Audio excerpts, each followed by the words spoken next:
Ja jūtat, ka esat gatavi jaunam ģimenes loceklim, nevilcinieties, dodieties uz Rīgas pilsētas patversmi.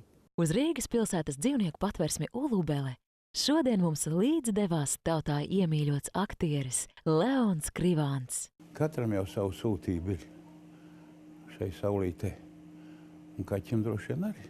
Interesanti tas, ko es zinu noteikti, ka kaķis gul, tev kaut kas sāp, kaķis staigā pa tevi, atrod to vietu, saritinās un silda. Nu, ne jums termofors jāslēdz iekšā, ne. Tas viss notiek aiz mīlestības un sasilda, un tev pāriet. Mākslinieks ir īstenis dzīvnieku draugs un patversmes atbalstītājs, un bieži apciemo astainos dzīves pabērnus.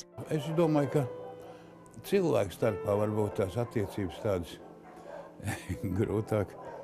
Bet man liekas, dzīvniekiem ļoti ātri var atrast. Galvenais, ka viņš jau pats atradīs. Ir savu saimnieku te ģimenē, ir savu vietu. Katrā gadījumā viņš gada tādu saimnieku, kuram tik tiešām viņš ir vajadzīgs, kas viņu neiemetīs miskastē. Šodien mākslinieks ikvienu gribēja iepazīstināt ar sniegbalto patversmes mīluli, 3-gadīgo runci Jurīti.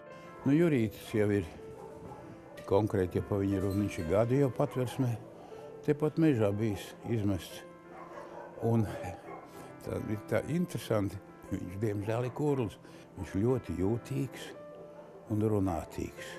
Te meitene stāsta, ka reizēm runā gandrīz veselu stundu, kamēr kaut ko izstāsta. Tikai, ja tu nesaproti, ko viņš runā, tad tā jau piedod tavu problēmu ir.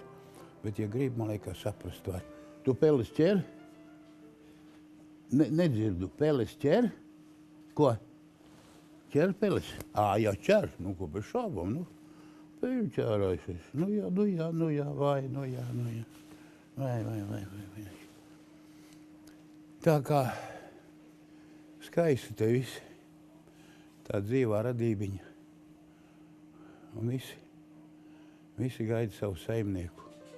Jūs varat palīdzēt nelaimē nonākušiem ķepaiņiem, piezvanot uz maksas tālruni 900 60 83. Maksa 1 lats.